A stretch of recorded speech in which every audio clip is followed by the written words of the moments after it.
Well, let's keep on keeping on. Wildcats number 12, the third issue in the four-issue crossover with Jim Lee and returning to storytelling duties with Chris Claremont. The team that brought you X-Men number 1 to the highest sales of American comics ever. This is going to be an amazing success, right? I don't know what the sales were. I'm sure they were fine, but God, this is just nothing even close to that type of stuff. But how could it be?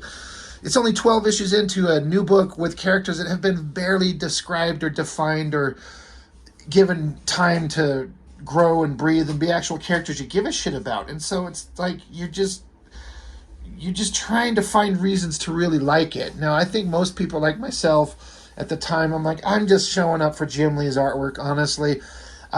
Issue 10, the start of this storyline, I reviewed that, I've done them all. I felt like it started out with some promise. It had some characterization that didn't exist before, and I was instantly kind of like, okay, you've got me more interested than I had been before. It's kind of all melted away by this book. It's just me, Speaking of the cover, nothing really great about it. It's certainly well done. Big muscular dude shooting a gun. You got Zealot in a pretty awesome pose where she looks hot and holding her sword. Mr. Majestic, he's a brand new character that we've only seen in like a couple pages in the previous book. Him and Savant here. She looks fun and kind of exciting. Like, it's all well done. The colors are great. It's just, who are these people? Who gives a shit?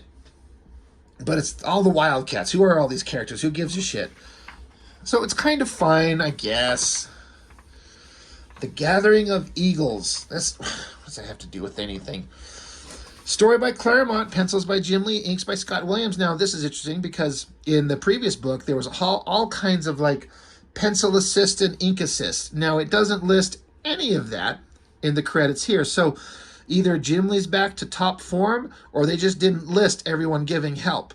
So I look at these with kind of a critical eye, trying to go, is this someone else touching this or not?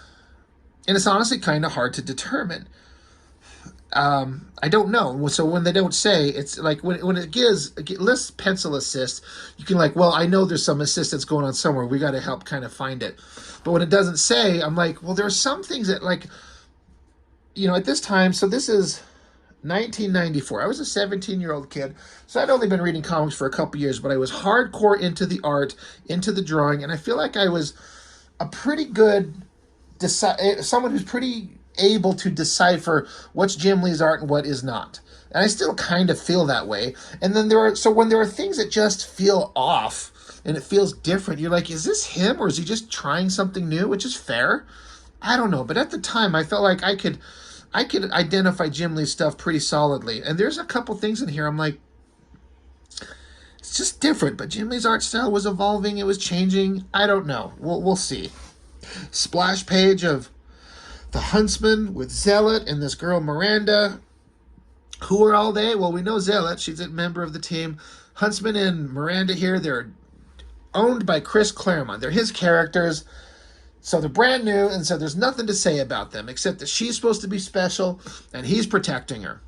And they teleported to the Wildcats universe, and these evil lizard monster creature things called Rakshas have shown up, and they can possess your body. One of them scratched Zealot on the guts, and so now she's poisoned and, in theory, turning into one of them. So they're trying to get away. You can see missiles firing down from behind them as they're trying to make their escape.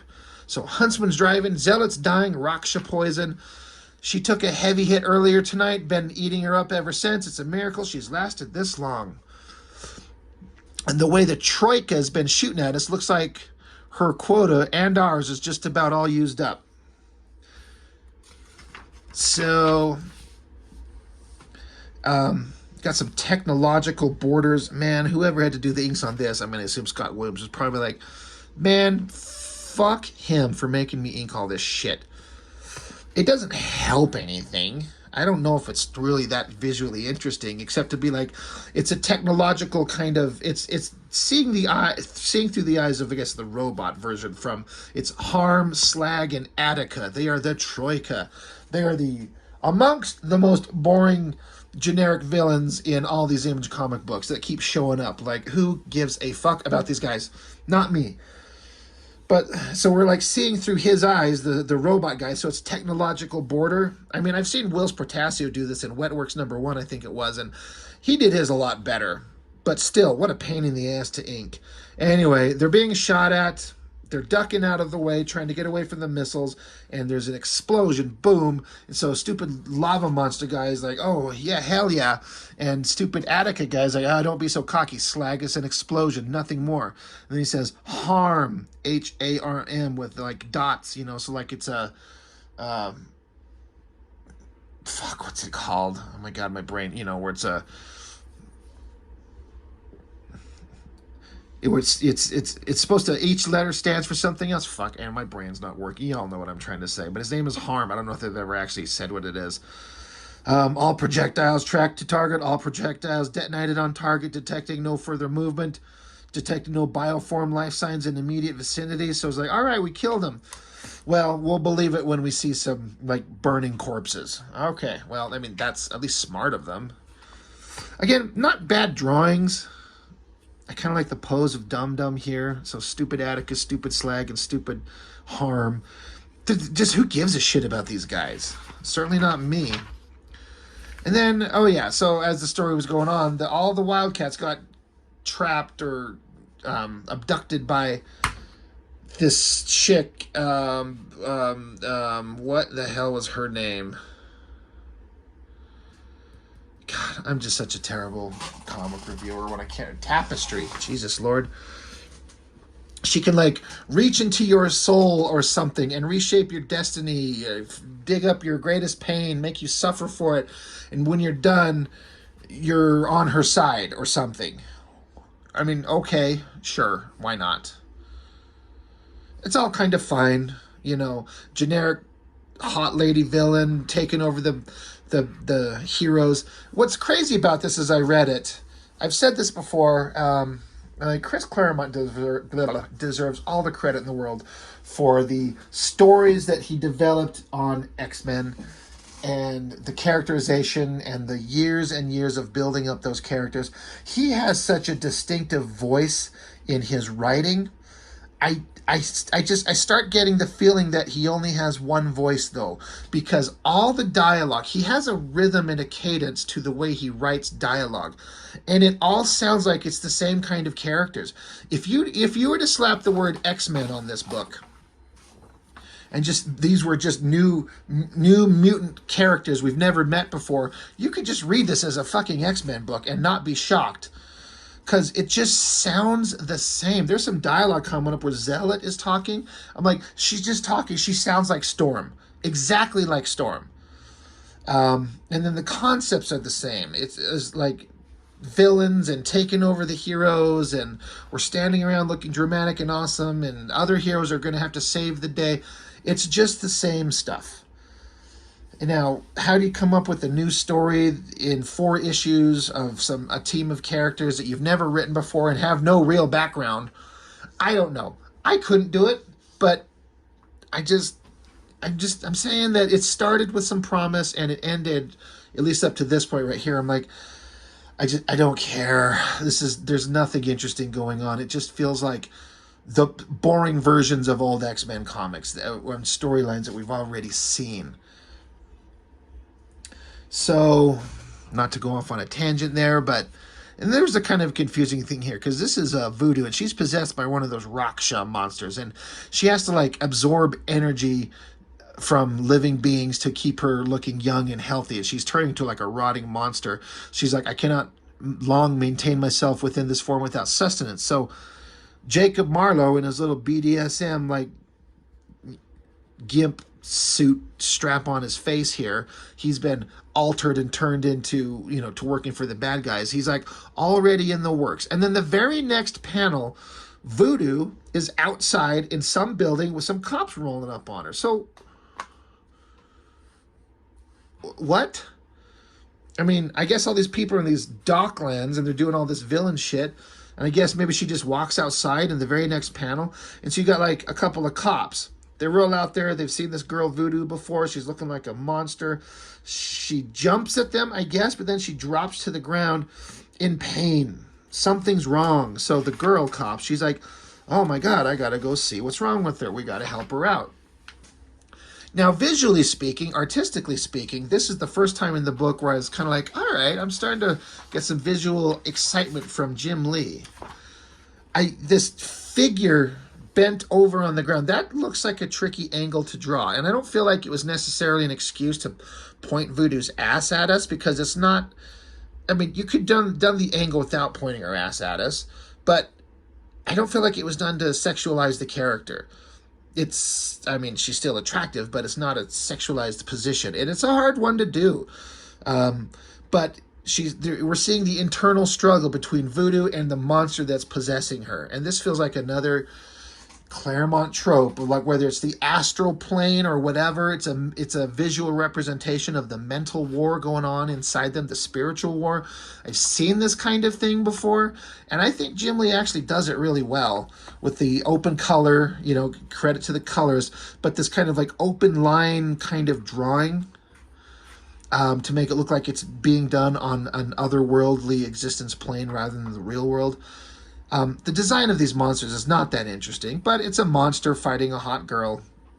I kind of like this visual representation of him slashing at her head, kind of splitting it in half, but it doesn't work. She's kicking back at it.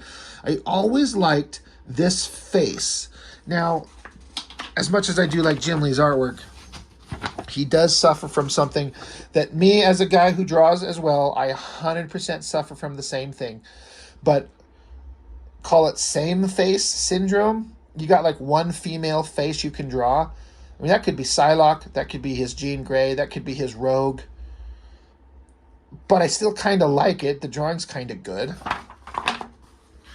It's hard. It's hard to make everybody have, like, when you try to do subtle things like give this character a sharper jaw and a bigger nose, and this character a rounder face and a shorter, stubbier nose. Once you start doing shit like that, it starts getting to caricature kind of stuff. It could get really out of hand really quick. So I don't hold it against him, but it could be anybody.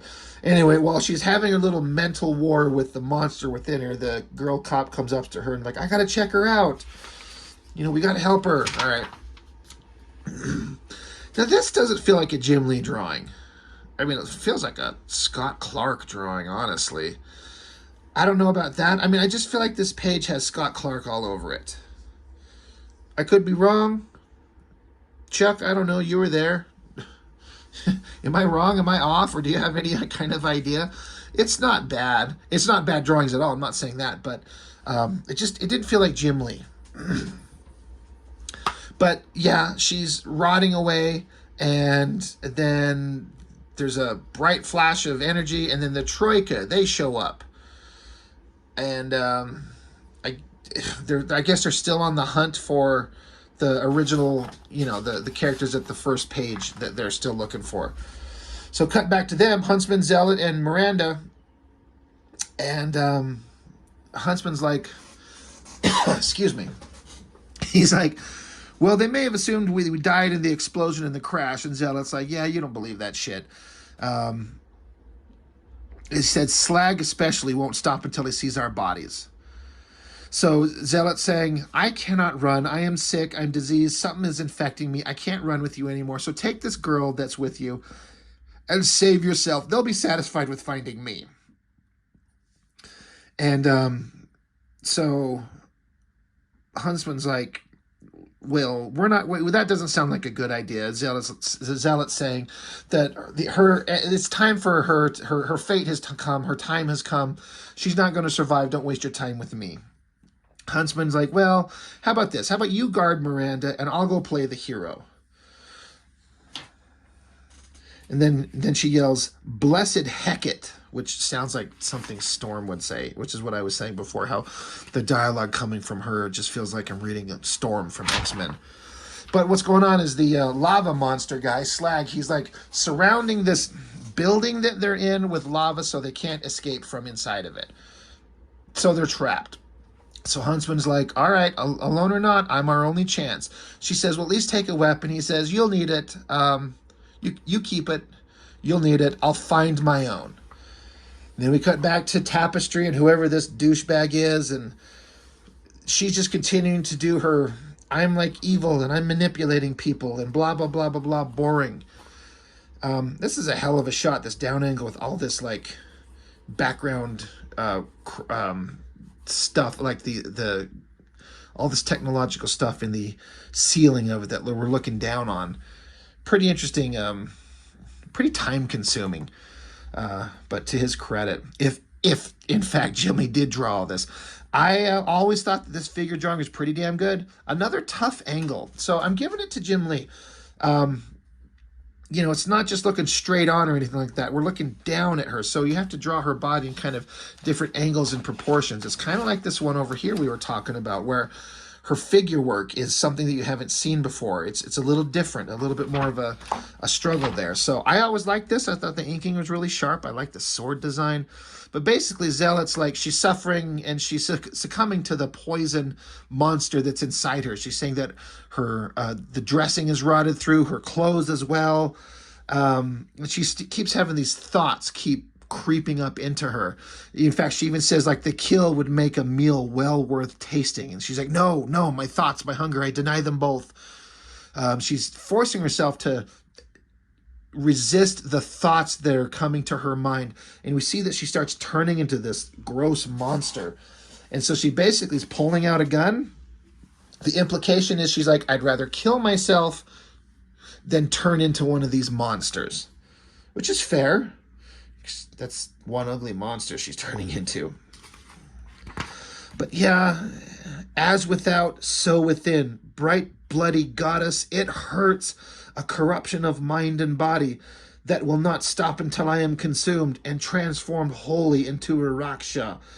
That I will not allow. That is such like Claremont dialogue cadence. Like it just sounds exactly the way he writes Storm, for example. It was too much. It took me out of the story. I'm like, God, you got to learn to have a different voice. Here I am, fucking egotistical douchebag me years later, suggesting how Chris Claremont should write a story. I'm an asshole.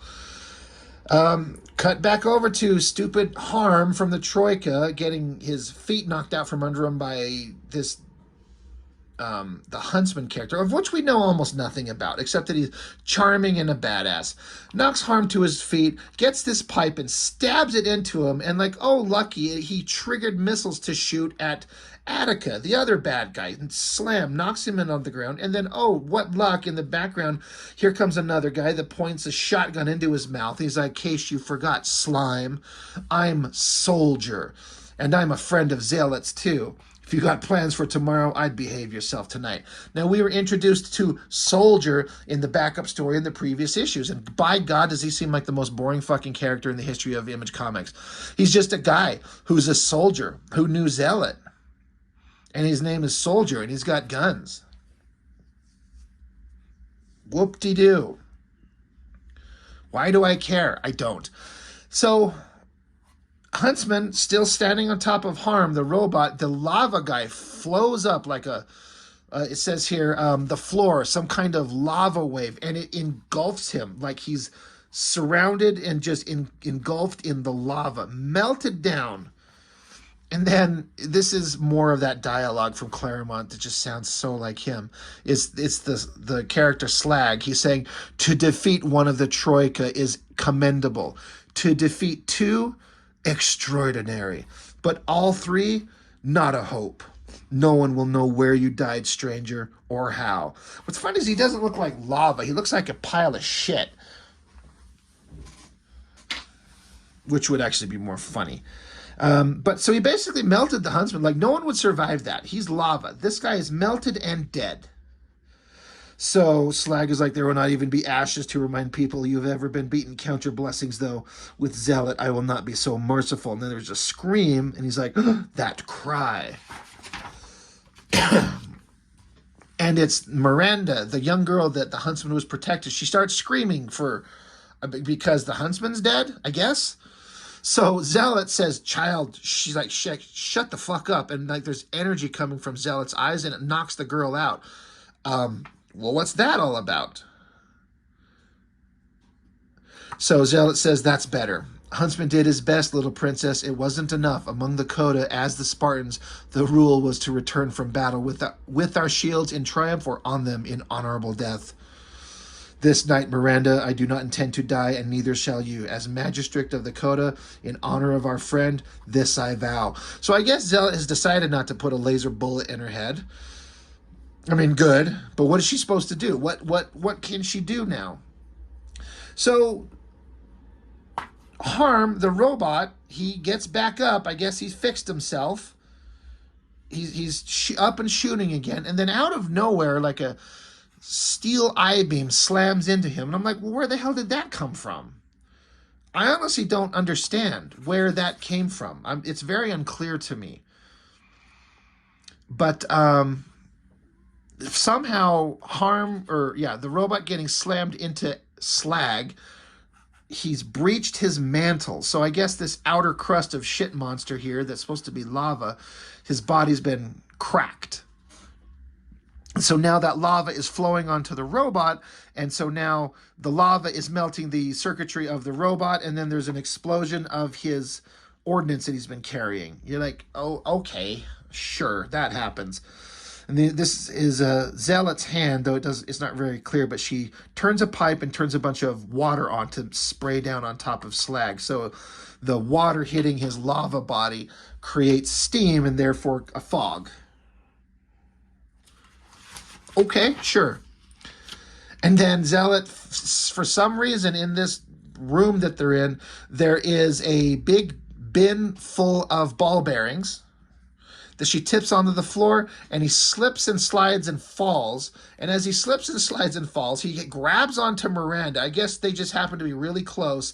And so he happens to slide by her, and Zealot in her mutated monster form is like, oh shit, no. So then Slag slams through a wall, so his feet are sticking out through the wall, but he's holding on to the girl.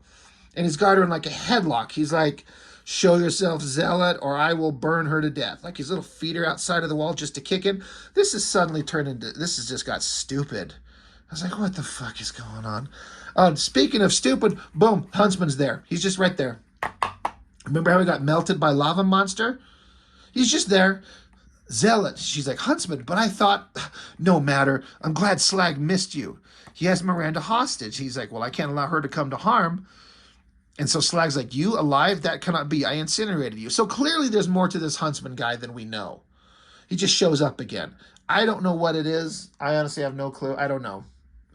It was never explained in this book that I recall. And I don't think it's in this book. And if it's in the next one, we'll see it when we get there. But I kind of don't think they explain it. But anyway, Slag is like, hey, I'm gonna burn her. I'm going to kill her. And so Zealot's like, no, you will not do that. She's pissed off. So Zealot says, they can't. The lava monster is basically impervious to any projectile guns or blade weapons, and any energy weapon capable of affecting him will blow her away too. So she's like, there is another way. Be ready, Huntsman. You'll only have a moment to save her. And the text boxes looked scary before, more Raksha than human, that transformation almost complete. This is worse. The power is so bright it can't be endured, and yet it casts her in an absolute and all-embracing... yet it casts her in as absolute and all-embracing a shadow. That's weird. So Zealot pulls some, weird energy powers. Has she ever shown this before? Outside of her little thing where the energy's coming out of her eyes telling the girl to shut the fuck up, and she did. So Zealot's got weird magic laser powers. She shoots a lightning bolt of something. It hits Slag. He lets her go. And it says it hits Slag between the eyes, burns through deep through his soul. I know this because the fringes of her spell are doing the same to me. We're all screaming. But with us, it is a mix of pain and fear. With Zealot, it is joy. So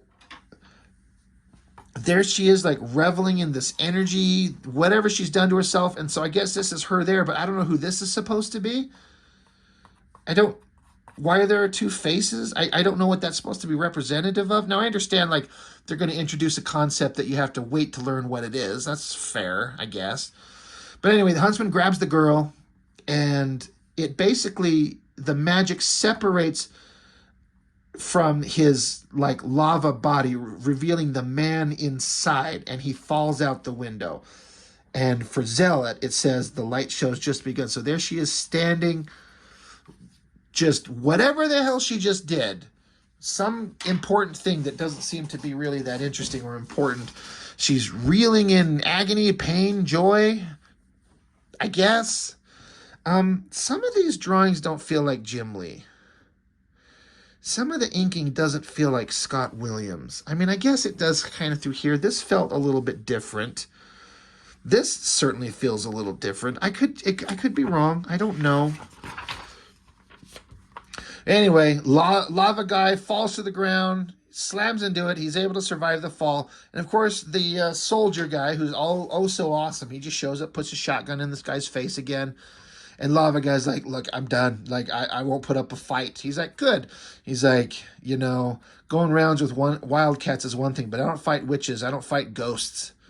So it scared lava guy so much that he's like, I give up. Whatever the hell Zealot did, I'm done. I'm done. I always thought this drawing looked really good, but again, it doesn't quite feel like Jim Lee. I'm wondering if that's even Scott Williams inking. It's so fine. Like, I mean, I know he can do really fine inking, but it just feels different.